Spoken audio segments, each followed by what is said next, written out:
share.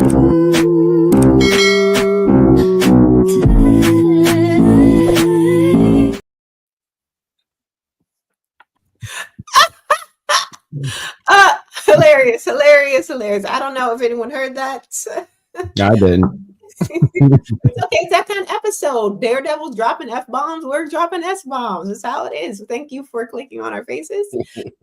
Today we are discussing 2 episodes of Daredevil Born Again. We have episode 5 and episode 6. Thank you all for being here. If you like the video, please like the video and join us in the live chat. As a full disclosure, this is a full spoiler discussion. So we'll be talking about actual events of these episodes. So if you have yet to see those episodes, please check them out. Come back to us and let's talk about it some more together. Okay. But of course, I'm not here alone. I'm here with my fabulous co-host. To my left and or right, depending on what your screen looks like, we have Vibrating Vic. What's going on? What's poppin'? And right underneath, we have the great Grand Slam Pooba. What's that? What's going on, folks? I can't wait to talk about some Daredevil, and I know that we are very excited about this geek news that you have brewing here. Oh, yes. We have quite a bit of geek news, actually. To open things up, there's been a lot of casting news, right? And not just in Marvel, but over there at the Harry Potter worlds. We got this is for the Harry Potter series coming to HBO. This is the official cast that so far. So we have John Lithgow as Albus Dumbledore. People may remember him from Third Rock from the Sun and like other really good shows. He's a really talented actor. We have Papa Esidu, excuse me if I'm saying that incorrectly, as Severus Snape.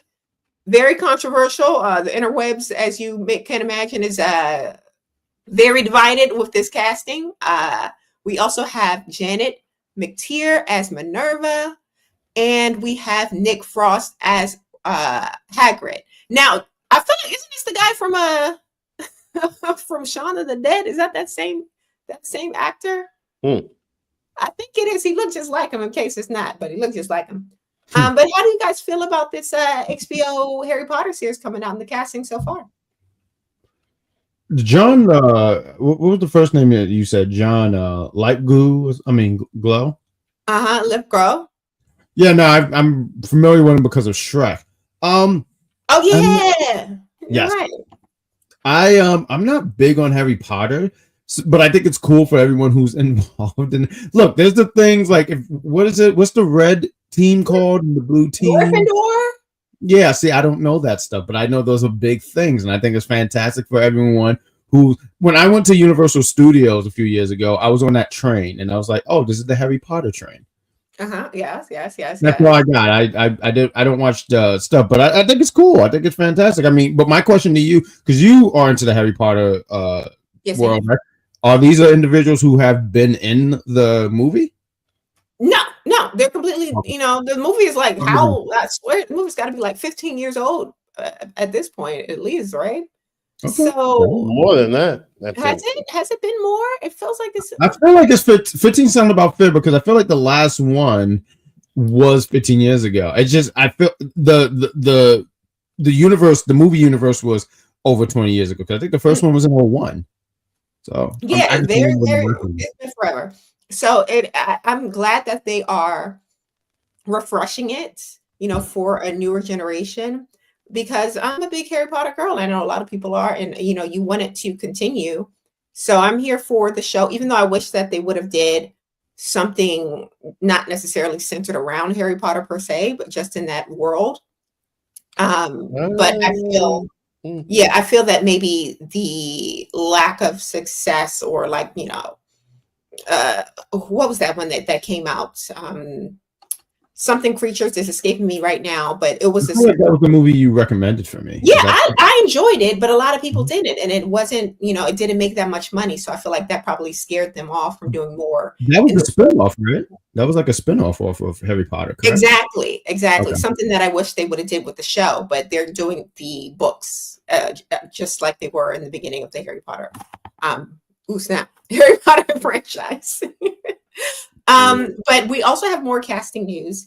Marvel has been doing their big one today. They've been announcing a whole bunch of different actors who may or may not be returning for Doomsday. One person who has confirmed that they will not be returning is Elizabeth Olsen. She says she is not coming back to play Scarlet Witch, guys. I'm not sure what happened. I know that there was some concerns from the actress about the character following Multiverse of Madness. She's been vocal about how they kind of mishandled her character in that movie as much as she can be as an actress, been pretty vocal about it. And I wonder if that has anything to do with her, reportedly declining to return for Doomsday. Or do you think this is a misdirect? Do you think this is like a, I'm not going to be in the movie, Andrew Garfield, and, type of situation? What do you think? I think she's asking for more money. Oh, okay. Okay. I think it's a money tactic. They already invested a ton of money into her in the show, in the movie. It's like, they try to change the Wanda. That's crazy. I mean, they got to change Black Panther because clearly the guy died. But I mean, no. I think she's she's an Olsen. You know what I mean? She's a you got it dude. You feel me? So she's after that money. Straight up. And good for her. Good for her. Because the way they be dropping Scarlet Witch all the time, Agatha and stuff. Why not? Get your coins, girl. I'm not mad at you. But even though she has reportedly said she will not be returning for Avengers Doomsday, a lot of actors are. A lot of our favorite characters are returning. This is just hot off the presses, guys. Just really announced by Marvel today. Just to name a couple, because there's so many people returning. We have, most excitingly for me anyway, we have several of the Fox X-Men characters and actors coming into this Avenger movies Doomsday. We got Mystique, Rebecca Romijn's Mystique. We have Cyclops with James Marsden. We have Alan Cumming as Nightcrawler. We also have Channing Tatum coming back to reprise his role from Deadpool. Been waiting a long time for this. We have Ian McKellen, aka Magneto, the original Magneto. Nice. We have, of course, Professor X, Patrick Stewart. He's always coming back to play that character, and I love him for it. Loki, Tom Hiddleston coming back for Doomsday. Kelsey Grammer coming back as Beast. We got our dude from, what's his name? Shang-Chi coming back. I haven't seen him in the first movies forever ago. So there's so many different people. Oh, and Namor. Yeah. And then you also got the new Black Panther. I can't think of her name. Lolita Wright. She's going to be back. There's a whole bunch of names. Robbie Downey Jr. It's just so many names. All of our Avengers, right? All of our people who you would expect, but all of these people that you wanted, and I think that's so cool. And I wanted to ask you guys: do you think that they are going to give us a sneak peek at an alternative Black Panther? Because I know that casting choice to bring in Shuri as the next Black Panther and completely in universe kill off T'Challa. Do you guys think that we're going to get a kind of multiverse T'Challa of sorts, or a new Black Panther like Mel? Yeah, there's money in that. There's money in that. That makes sense. I mean, I think explain it, multiverse, blah blah blah, whatever. You know what I mean? It's just probably a Black Panther with a different shade or something. I think they could figure that out. That makes sense. Especially if there's vibranium in another place. Exactly. I think they might do it to even if it's just to test the audience response and see how they feel about it, right? But we're already getting, all of these extra characters. We're getting like these alternative characters. So why not, a Black Panther? I don't think so. I don't think they want to touch Black Panther right about now. Denzel Washington kind of spilled the beans that they're writing a third.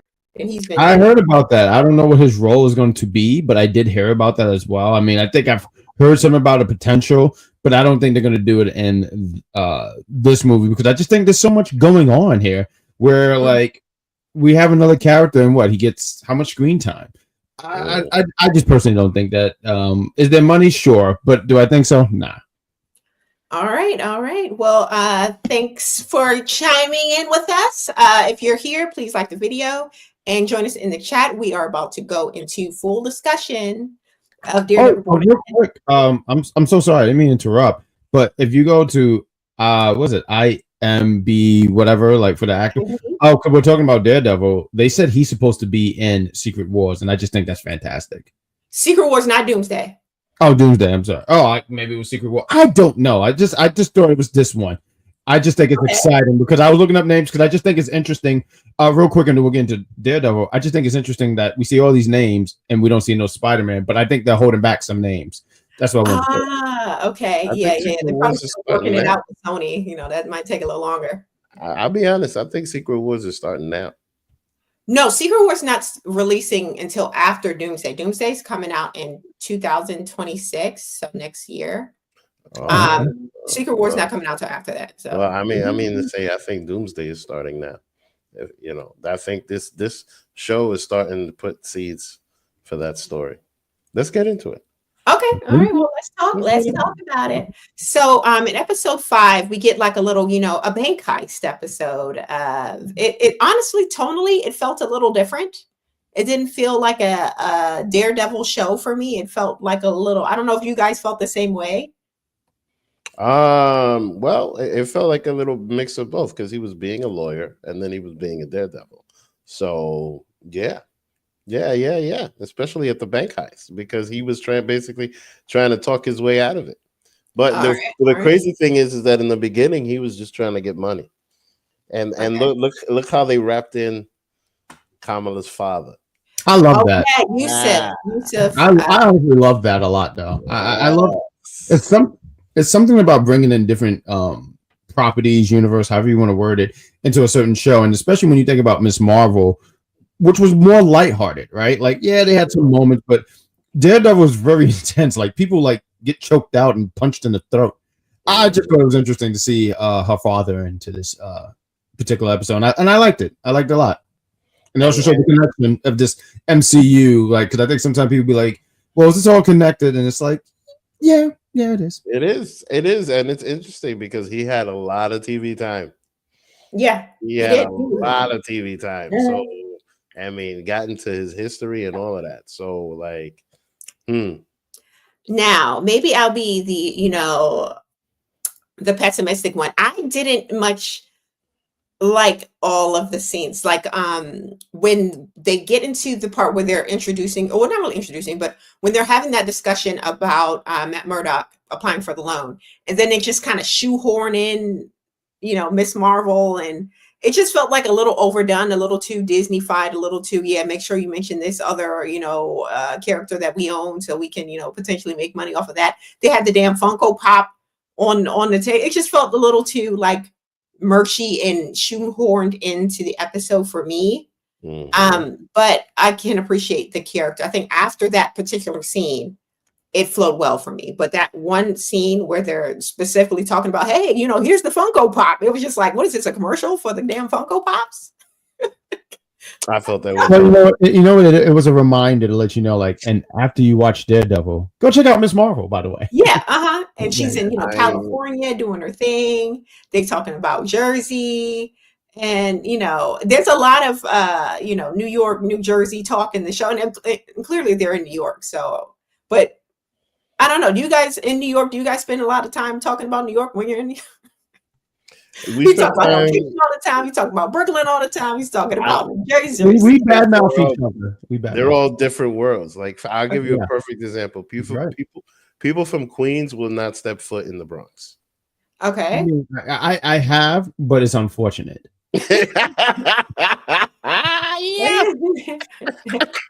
That's all I gotta say. That's too. And so, what about Hell's Kitchen versus other places? Is Hell's Kitchen? There's nobody that's actually from Hell's Kitchen anymore. Nobody can afford that. Oh, Rick is really good when it comes to the pricing and real estate and stuff. Because I didn't think Hell's Kitchen was real. It took me years to realize Hell's Kitchen was real. And one day I walked and it said, "Welcome to Hell's Kitchen." I said, "Oh, this is very real." So yeah, no, we badmouth each other out here in New York, like very bad. So where does Brooklyn and Manhattan play into all of this here? Oh, Brooklyn's terrible. Like, how some people mistaken mosquitoes? No, they're bullets. But Manhattan was pretty solid. You just can't live there. Okay, interesting. Am I right, Vic? I mean, am I exactly. No, I mean, Hell's Kitchen has like, $7,000 to $10,000 one bedrooms. And no. And no one really talks about Staten Island at all. Like I feel like we talk about everything but Staten Island. It's like five boroughs. Staten Island is that it's the cousin that like he says, "Hey, anyone want to take a walk?" and everyone says no. Hopping on a ferry is too much for a lot of people. Dang. Okay, shots fired to Staten Island.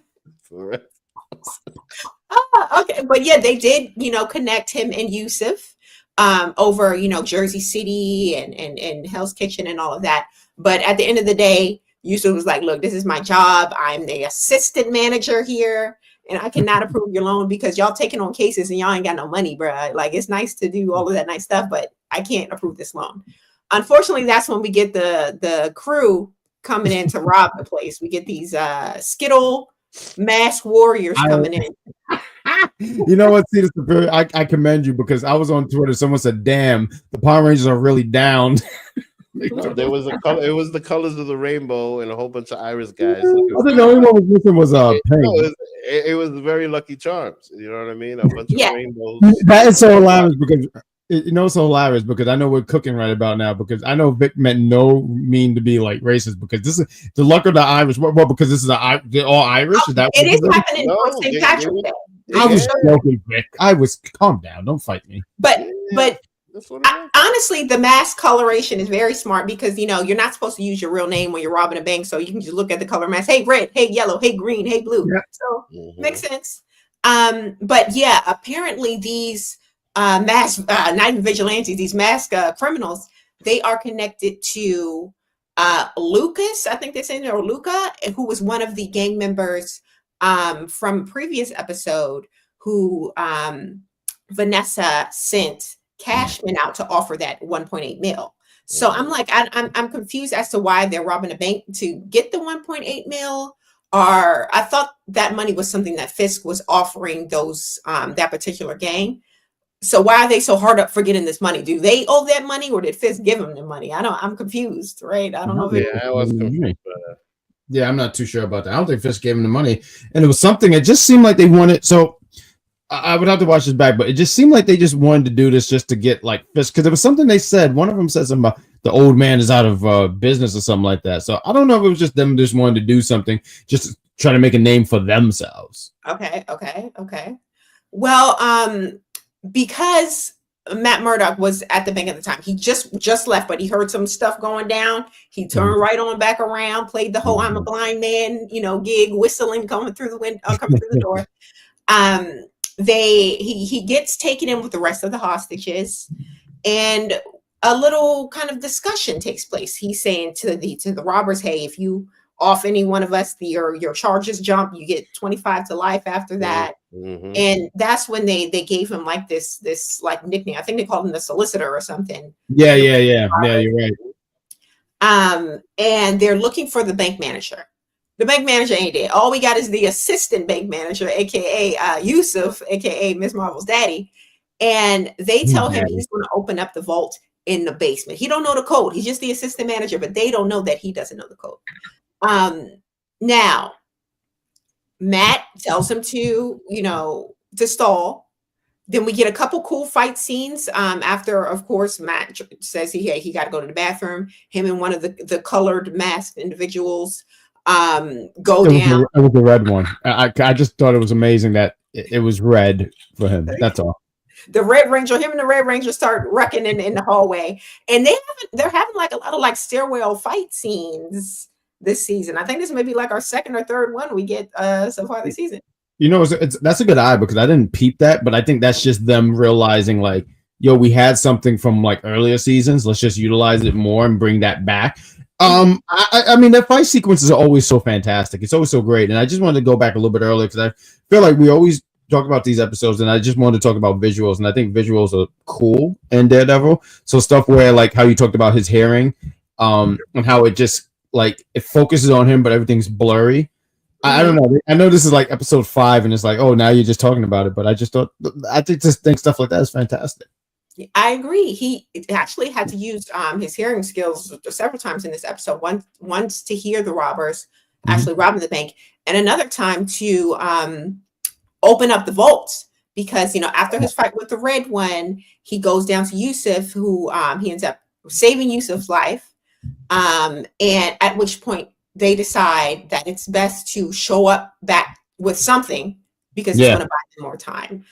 So Matt uses his super hearing to get into I love listening and turning the thing and all of that. Yeah.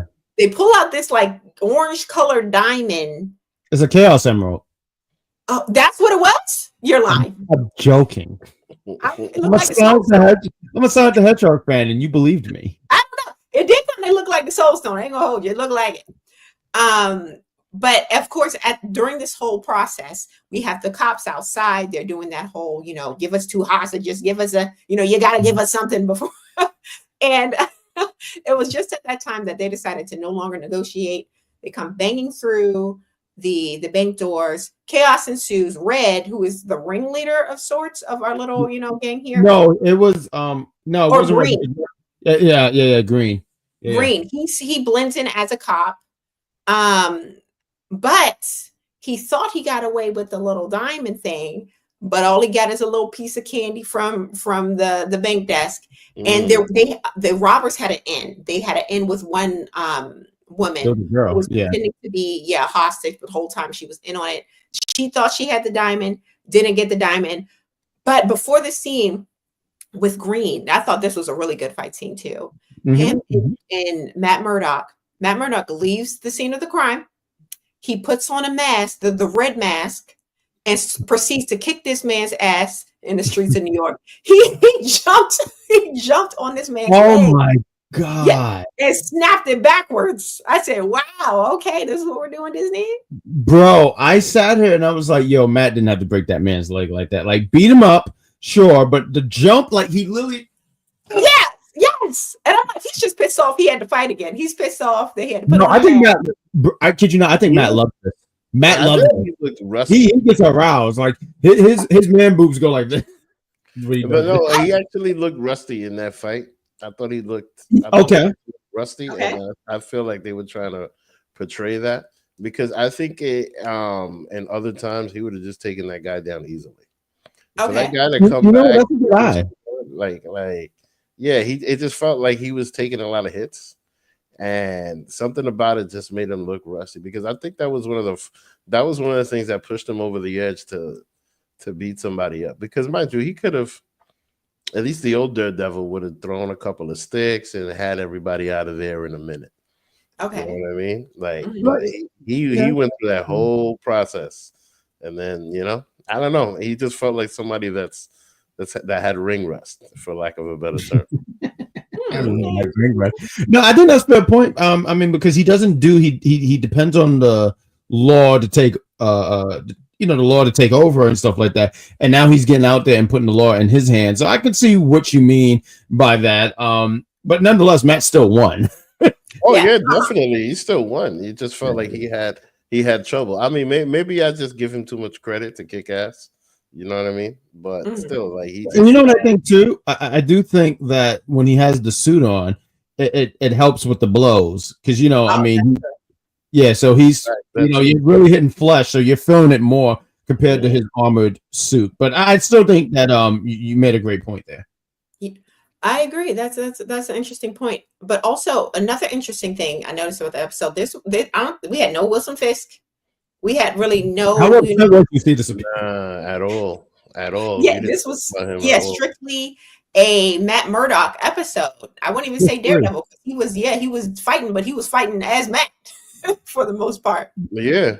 And they even in the synopsis of the episode, they even said day in the life of Matt Murdock, like applying for loans, doing all this stuff. So it really definitely felt like a slice of life episode. Maybe that's why I felt like it was a little tonally different for me, at least.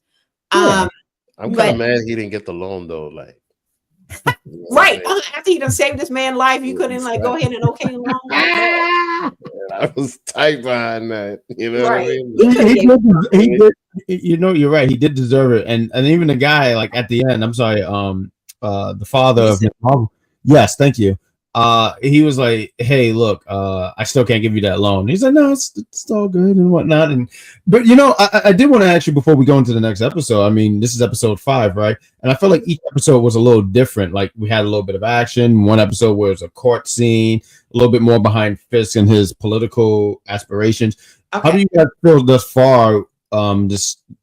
This season where each episode was so different. I wonder if that's because of the reshoots at all.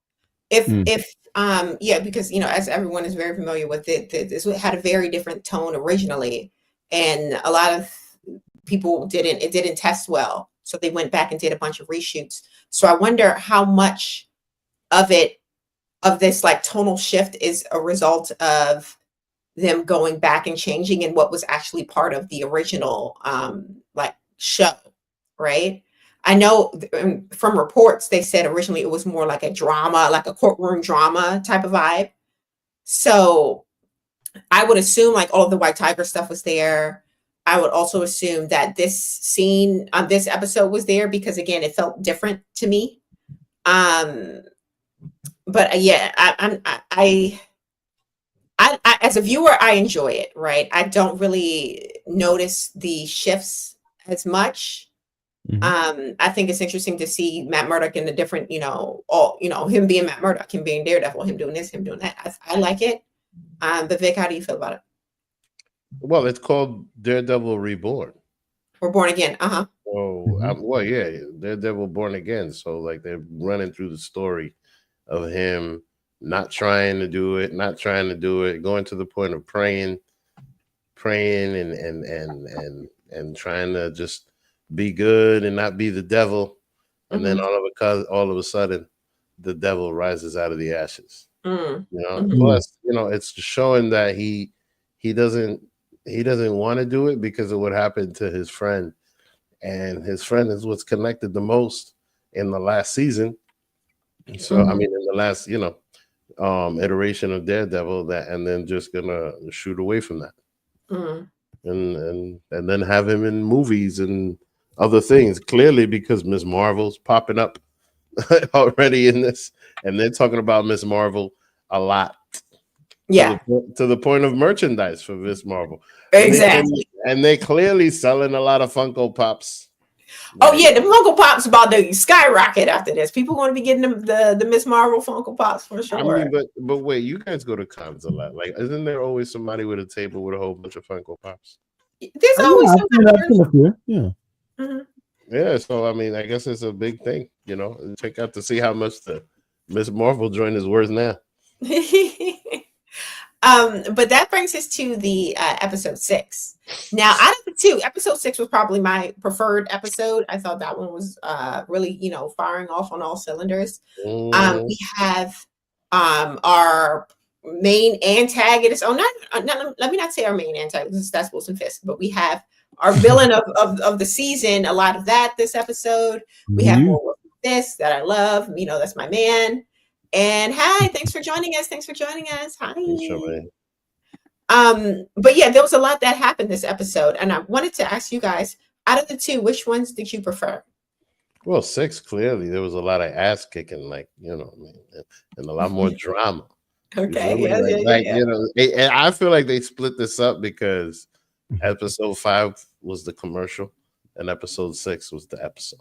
Preview to the movie. There's a lot that I liked about episode 6, and some of the stuff being, get a better look at Muse, and I know we're going to talk about the Swordmen, but I'm going to go with 5 because it was just different. It was a different take, and I just think that you still got your action, but it was also like how did you guys say it was a crime? It was another word that you guys had. Yeah, but you also still had your action, and I still feel like you had your action sequence. It was just Matt didn't do it in a suit. But you still have the stuff where he did like the fight scene. Like I honestly want to get into a fight in a staircase with someone weaker than me though, and whatnot. So like, yeah, I feel like they still had some really good stuff in episode 5. So I'm gonna go with episode 5. All right. I have another question too about episode 5 before we get too deep in episode 6. How did Matt know that the Soul Stone looked just like the candies on the desk. He hid it in the candies. How did he know it was the same color? He's blind. It's mad, dude. Like Matt just be doing like you know, and even in that episode when he was doing the thing, because look, he was blind and he was able to what was it, like break the code or whatever, right? Mm-hmm. There are people who can see and can't do that. There's no reason you can't explain that anymore. You ever seen that movie Inside Man with Denzel Washington? Yeah, yeah, that's what that episode felt like. That bank heist, kind of bank heist in the swap, and then that's the word heist. Yeah. I'm just going to assume that is because he's a good lawyer, like he said in the episode. Yeah, I love that's his go-to though. Like, how did you do that? I'm a good lawyer. I'm a good lawyer. Hey, and that was such a callback. And shout out to people on Twitter because they such nerds and they really get this. And I say nerds in such a great way. But you know, such a callback for Spider-Man No Way Home where someone threw a brick in. Yeah, I mean, right? There's people who can see and just win it. Like I would have been dead. Yeah. But back to episode 6. Again, Matt Murdock, we see him, you know, praying. He's Catholic, I believe, which is very ironic because he calls himself Daredevil. But he's saying a prayer over and looking over Foggy's kind of like memorial image. And we also see that Muse is on you know, running amok in the city. We open up and we see a body of someone at the docks. So he's literally kind of just going wild with all of his art, I'll say. We see a lot of murals in this episode, and we find out in this episode that he's painting the city with blood. We have several murals of Wilson Fisk, all of them not flattering whatsoever. He clearly didn't vote for Wilson Fisk as mayor.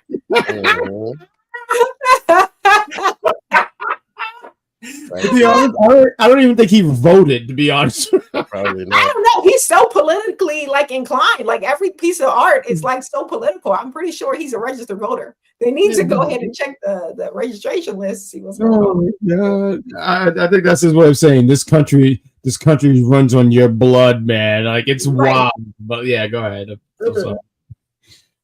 But yeah, so we also see in this episode that the commissioner, he tells, what was it that he tells them? No, not the commissioner. There was a city. No, it was a sanitation worker. Yes, and he was telling, go ahead. I'm sorry, please. He's the one who told Wilson Fisk that these murals all popping all around the city, they're made of blood, bro. There's a serial killer on the loose. And he's the mayor. Imagine they have already 60 people dead. And you're the new mayor, and you have to figure out like what the F, right? So in Wilson's Fisk's mind, because you know he's a problem solver, right? He's a problem solver. He says, "Let me put together a task force," and I call them the anti-vigilante task force.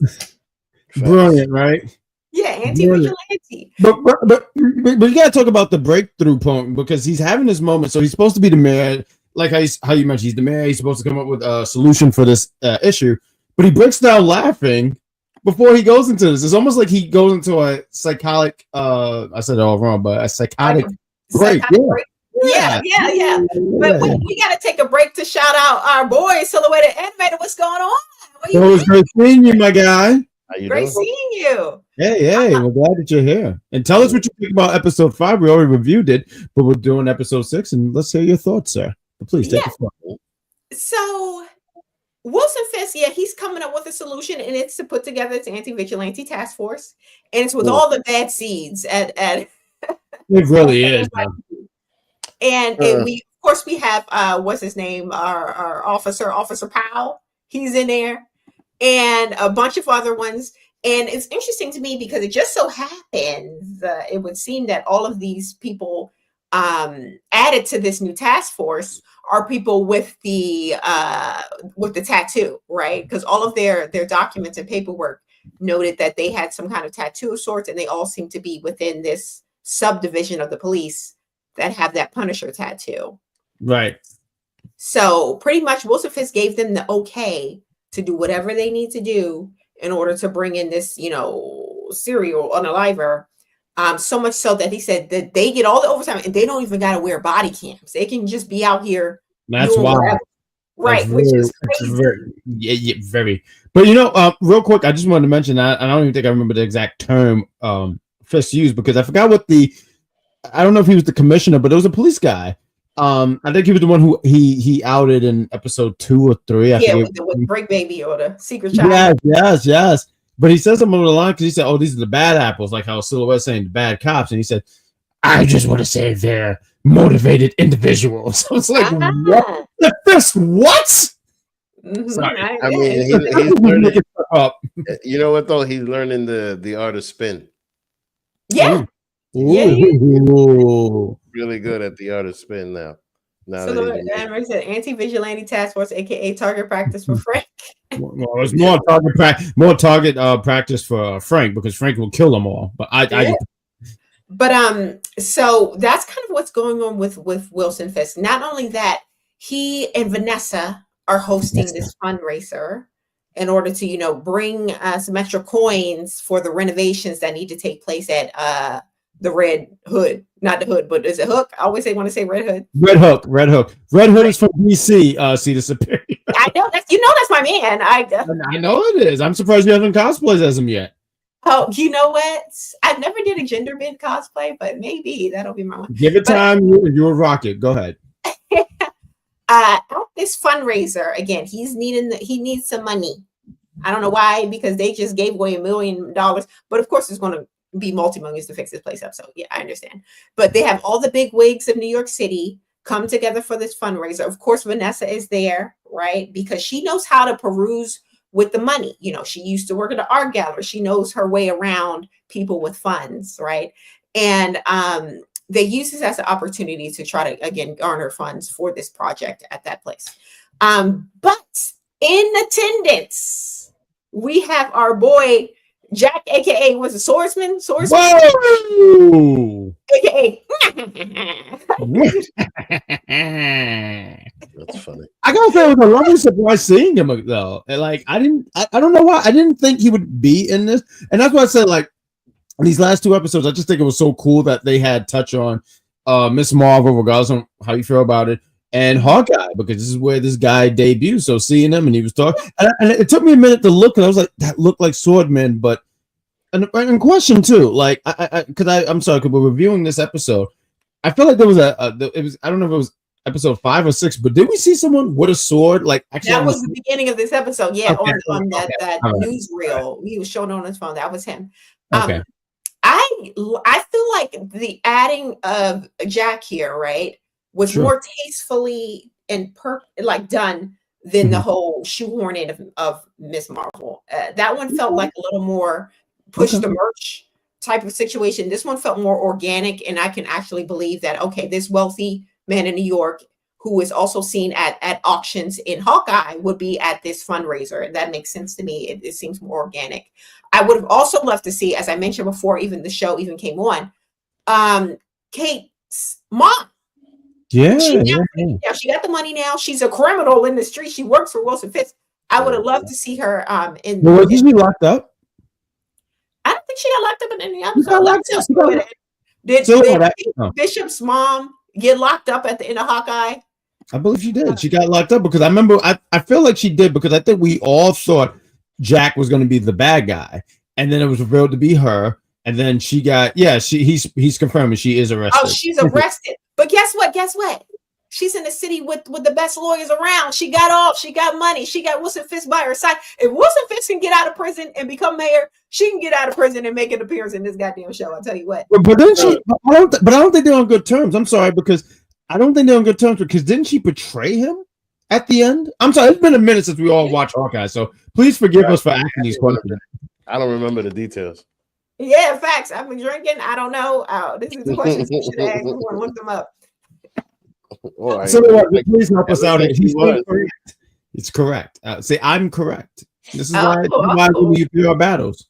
Let me find out. You got the best memory out of all of us, Jack. I absolutely do. I remember not getting that car bed frame from my mother, and I remind her every day. So yes, she's on this hit list. Oh, okay. Hey, Matt. Thanks for showing up. Thanks for being here. So, but I still would love to see her. I feel like she's a very interesting character. She's a smart woman. She's street smart. She's got the coins. But we do get her little boyfriend situation. I don't know if they're still together with her in prison. But, you know. No, I doubt it. Maybe he's waiting for her. You don't know. You don't know that. With a man with that kind of mustache, he ain't waiting for nobody.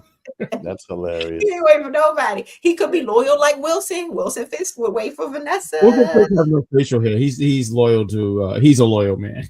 Well, shout out to the viewers. We got 24 of you guys in here so far. Join us in the chat and let us know what you think of the episode. But of course, Wilson Fisk's team, aka his what's his name? We got Olivia Pope and Danny. I always think that's like baby Kingpin because I don't know why he just reminds me. He wish. They pull him away because of course there's been another mural and 2 more unalivings in the city. 2 young ladies. They see Muse, in the middle of making a mural, and they come up to him and he unalives them and makes them a part of his mural. I'm so sorry because I thought this picture was uploaded, but I just want to say real quick on that. You're talking about the girls who got on the live. Yeah. One of the things I did like, and not to say that I know a lot about Muse, but I did like that they took that from the comics and they brought that to real life. So I think stuff like that is really cool. Oh, very nice. So it was in the comics. Okay. Hold on. We got silhouette anime in the comments. We got the female assistant was Sarah Essen in Gotham season 1. Oh wow! Okay, really? same actress. That is All right, we'd love to see it. Oh wow! But when again they show him the mural, in the Muse is still out here running amok in the city. Flash over to Matt Murdock, right? He was approached earlier in the episode by our young tigress, aka Baby White Tiger, aka the niece of Hector. I can't remember her name at the moment. Is it Ava? I think it's Ava. I think it's Ava. Ava? No. The daughter? No, his niece. You're talking about Baby White Tiger. Yeah, I don't think is it Ava? Let's know silhouette anime. I don't think it's I think that's the mom's name. Oh. I could be wrong. Check it out. Angela. Oh, okay. So she's approached Matt Murdock saying that she believes that her uncle was onto something about all of the, unalivings going on in the city. Matt Murdock wants to help, but he's got a lot on his plate, right? He can only do so much. So she takes it upon herself to start investigating what's going on in the city, and she ends up being abducted by Muse. So she's in his grasp. The mother, was it her mother or her aunt? I think it's her mother. I think that's an actual mother. Well, one of her family members, I thought it was his wife, Hector's wife, that called Matt Murdock. But it could be her mom. She called Matt Murdock saying, hey, she's missing, please help, yada, yada, yada. Have you seen her? And he was about to call in the police. But then he thought about it. He dropped the F-bomb on Disney Plus and said, let me just put on the suit. He said, F it, puts on the suit, and, is looking for her in the city. What did you guys think about him, just saying F it on Disney Plus? Love that. I love that a lot because I think a lot of people, once again, thought this was going to be a Disney-fied show. And I love that they still kept that grittiness, that Netflix feel of it and stuff like that. And they didn't abuse it. Like, if I kept hearing them say F this, F that, I would get used to it. I would get very used to it. So I like that when it came out. And I had to watch it back because I missed it the first time. So when I heard it again, I was like, oh, okay. I hear you. Mm-hmm. I think it shows that Disney's evolving. So does that mean we're going to get Mickey Mouse saying the F word soon, Vic? I mean, probably. I mean, but I mean, like, outside of going to visit Mickey in the park, like, what kind of content is there for Mickey at this point? Like, I'm not gonna lie to you. When I went to Disney World many years ago, I think when I didn't have no money, he said, "Get the F out of here, grass black pooper." Probably. That's probably when you're gonna hear it. No, my point is that Mickey's not popping no more. It's all about Mickey's no, don't do that. Mickey. I'm gonna show you some cartoons that he had recently, but let's go on to this. Okay. Well, again, Matt Murdock is on the prowl in the city looking for this young girl. he ends up finding her as Muse was, drawing her blood. It was a very gory scene. And I even like how they showed how Matt Murdock find him, because he's in the tunnels, right? He's in the train, right? In the subway. And a train goes by, and he's, Muse is looking at the train because he thought he heard something suspicious. I don't know how he hears anything with the literal train tracks and train going by. But he takes a peek. And next thing you know, you see the shape of effing Daredevil like running at full speed to the sky. It's so funny, but it was such a good scene. They start fighting. Really interesting fight, but the more interesting fight to me was Wilson Fisk. Same time they're showing the fight with Muse and Daredevil, they're also showing my baby Wilson Fisk. He returns to the Indulgence Dungeon, right, with an axe. And is that your name, or did you name it that? Oh, that's what I call it. Okay, it's fantastic. The Indulgence Dungeon, where he eats all of his carbs and beats some ass. So he comes down with an axe, and I'm looking at the axe, and we all know Homeboy is down there, Adam. And I'm thinking, oh, he about to chop him up, right? He's about to get rid of him. But he gives him this whole speech of, when I was a boy, he likes to talk about his childhood. He learned that even if he was fighting people twice his size, with a simple tool, he can kick some ass. So Wilson Fisk, being a man of honor in a way, he said, here, take this weapon and you can fight me with it, right? And honestly, Wilson Fisk had some banger lines in this episode. He said something about, earlier in the episode, you find what people want, and you either give it to them or withhold it, and that's how you keep power. So I said, okay, drop them gems, Wilson. I mean, honestly, let's be real. Shakespeare is shaking in his boots when talks. One thing though, his wife had a good one, because she was mentioning how sometimes you just got to give those rich people what they want. I thought that was very interesting, and which led to that. Because I always wonder, why run for mayor if you got all that money, but you just want you want to be the one that all these rich people give money to. Yeah, he wants a little notoriety too. He doesn't just want to be rich. Yeah, but I feel like he's getting buyer's remorse now doing all this stuff, because there's a spot in this episode where he says, I don't want to do the suit and tie dinner or something like that. I think he's going to have this remorse about it. I think he had this aspirations early on, because it was like this vision that he had, but now you realize how restricted he is. And I feel like when you were talking about how in the last episode the caption or something like that, I know there's a better word for it, but I'm sorry, I've been having some junk. I've been drinking, so the words are not coming out as well. But he there was something that it said, well, some of the lines of like, almost like how Matt and Fisk, they kind of try to keep these certain alter egos down, but now they're out. Like now Matt is embracing being the devil. Kingpin, or Fisk now embracing being Kingpin. And I mean, that fight, like how you was mentioning, I preferred the Daredevil fight because it was just more agile and I enjoyed that. But Fisk is a bad boy. Like the way he was backhanding and throwing this guy, I can't wait until we get that rematch between Fisk and Daredevil. Fisk is a brawler, and I think that the fight was so interesting with Fisk and Adam is because Fisk, still in his mind, he still wants to do the right thing. Almost, it's like in his warped mind, he feels as if he's fighting to do the right thing. Even with the New York City thing, even when the wealthy woman at the banquet, she calls him out saying, hey, you really just want us to fund your situation because you're making money at the Red Hook. This isn't about New York. This is about your personal funds. And he couldn't even rectify that in his mind. Yeah. So I think his fight with Adam it was so much more interesting in my opinion. Even him giving him the axe. I'm a good man. He wants to be a good man so bad in his mind. But he's just not that.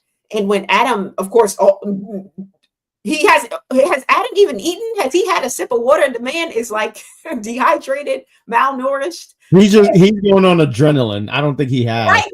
fighting this big tall man with an axe. And I'm like, as soon as he swung, I don't know why he didn't, bolt up the stairs. I would have swung with the axe, and as soon as I got out of the cell, but bro, you have to hit. I hear you. You have to hit. But Kingpin was, and shout out to Silhouette because he was saying Fisk got good agility. I didn't realize he was 60, but Fisk got good agility. Like Fisk was just keeping up with him.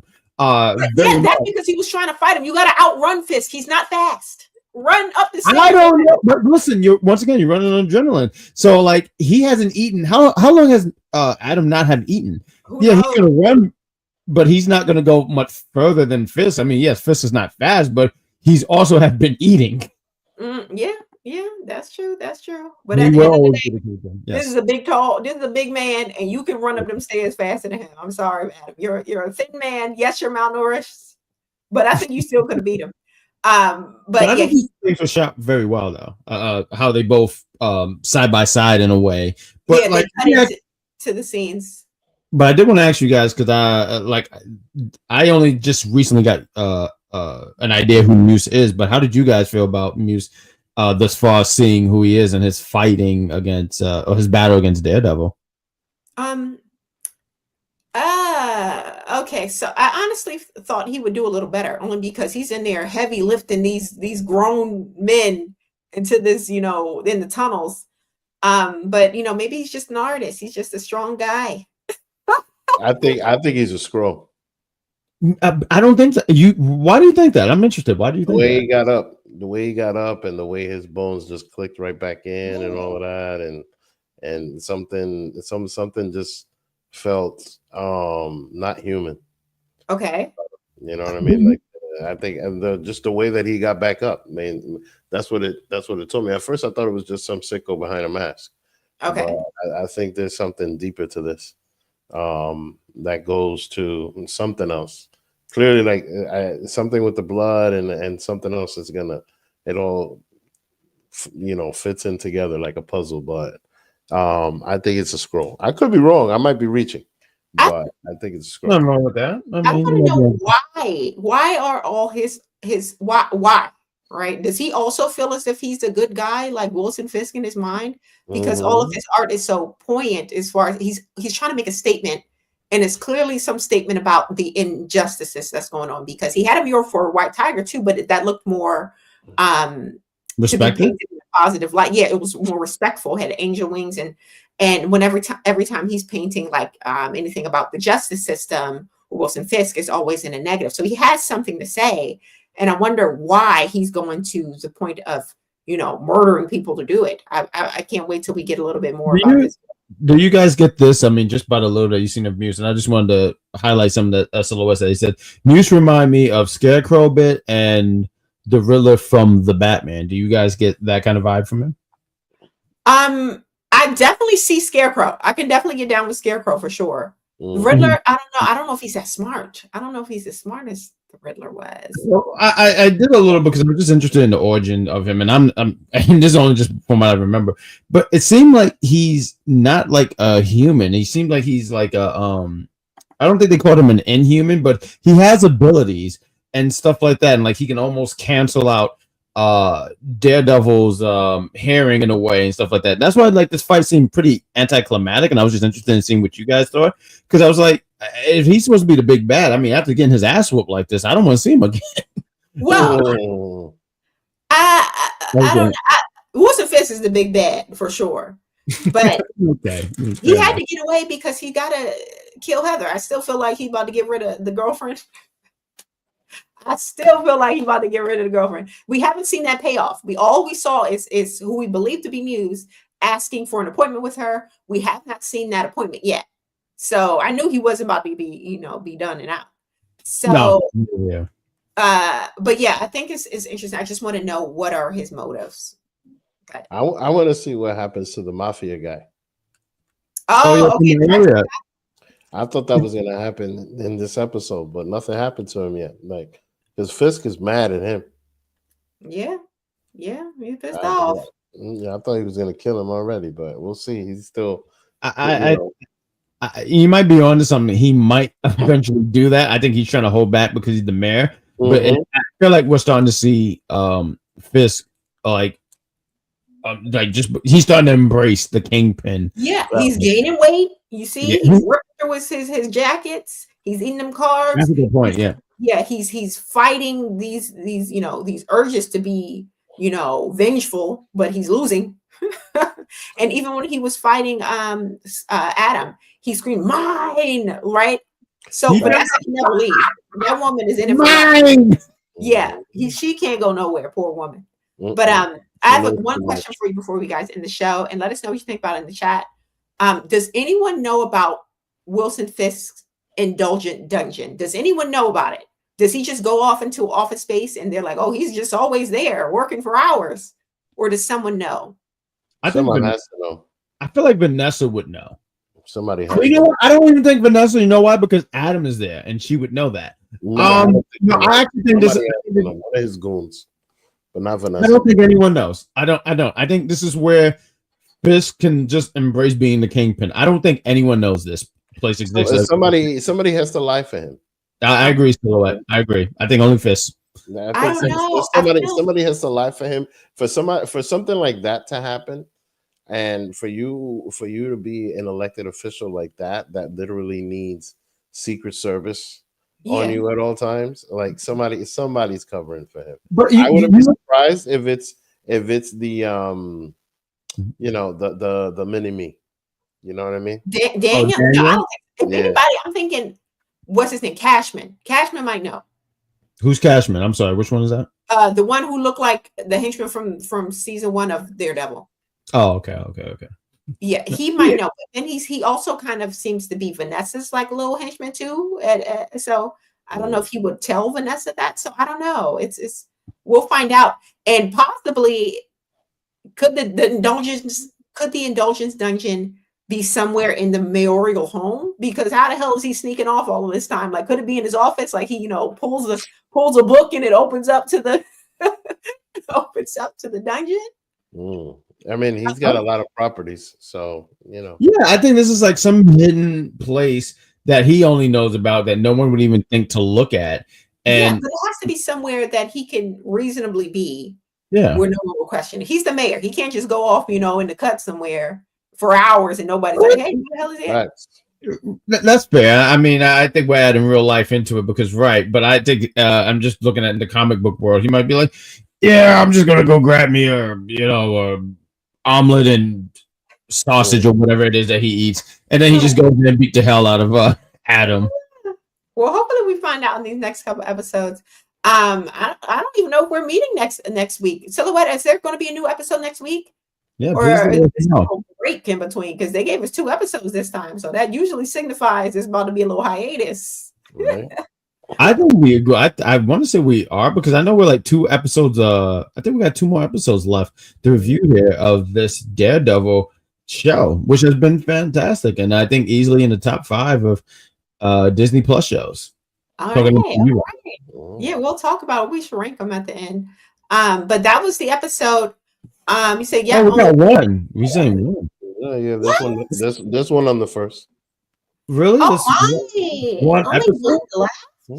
You're kidding me. We just started this. There's no way. I thought we were getting 10 one on the 1st, one on the 8th, and one on the 15th. Yeah, we still got episodes for the next 3 weeks. So we got 1. Oh, okay. So yeah, we got 3 more then. Mm-hmm. Okay, bet. I know. Thank you. All right. Okay. Oh, you just said 1 episode we're doing. I'm sorry. We misread that, Silhouette. Thank you, Silhouette. We always appreciate you, sir. All right. Well, thank you all for watching. Thank you for being here. We got 29 of you guys here viewing with us. Thank you so much. And Mita's in here, April 1st, according to Silhouette? Yeah. What's up? Thanks for joining, Joseph. Hey, y'all pulling up at the end of the episode. Y'all pulling up. Y'all should have been here early. Yeah. We're going around 7:30ish. You gotta join us. Yes, 7:30. But thank you so much for joining. Join us next week, same day, same-ish time, to discuss episode 7 of Daredevil Born Again. See ya. Have a good night. Goodbye.